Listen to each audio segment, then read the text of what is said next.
He had a business on Conkey Street, and we moved here when I was a sophomore. So it was a really good experience moving into the Hammond, Gavit community because it was so diverse with Columbia Center, Schlacker, and the Woodmar area all feeding into Gavit. I was probably really introverted. I probably still am an introvert, but some of those teachers there at Gavit really helped me my sophomore year. That first semester was quite a adjustment because you had to make new friends, and you were being challenged at a higher level, I think, than where I came from. And at that time in Gavit had, I think, 28 modules. It didn't, schools today have a 6-period day or a 7-period day or a block schedule or a modified block schedule. Well, even back in the 70s, the Hammond schools, the school city of Hammond was very progressive.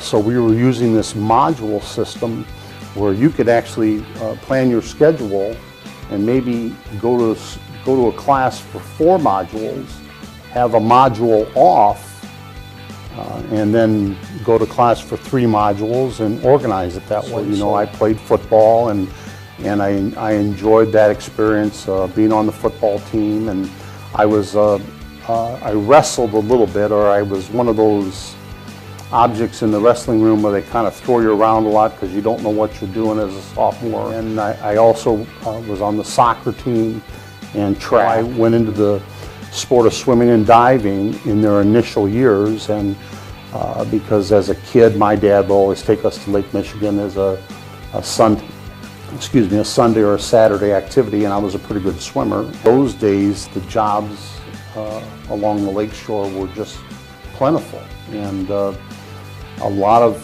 kids would come out and they'd go into an apprenticeship program and they'd make a really good living doing that. And I had a counselor that was watching over me at Gavit.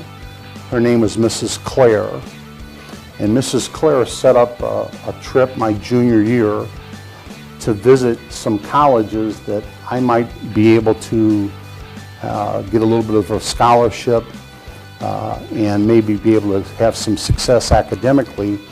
And Mrs. Claire told me one time in the office that I could be a teacher and be a coach. I ended up at a Culver Stockton College in Missouri and got my degree there and had a really good learning experience, and that took me right into the Hannibal schools. And then about the 4th year into that process, I started on a master's degree, and I earned that from Truman State University in Kirksville, Missouri. And then as I was moving in from an assistant principal to a principal's role and to work at the High School Activities Association, I then went to work with the University of Missouri and earned my specialist degree there. And in that experience of earning those degrees, you earn those because someone mentors you. And I know a lot of kids today in the schools in Northwest Indiana, specifically in the Hammond schools, the high schools. The community has people that can help you, and it's to persist.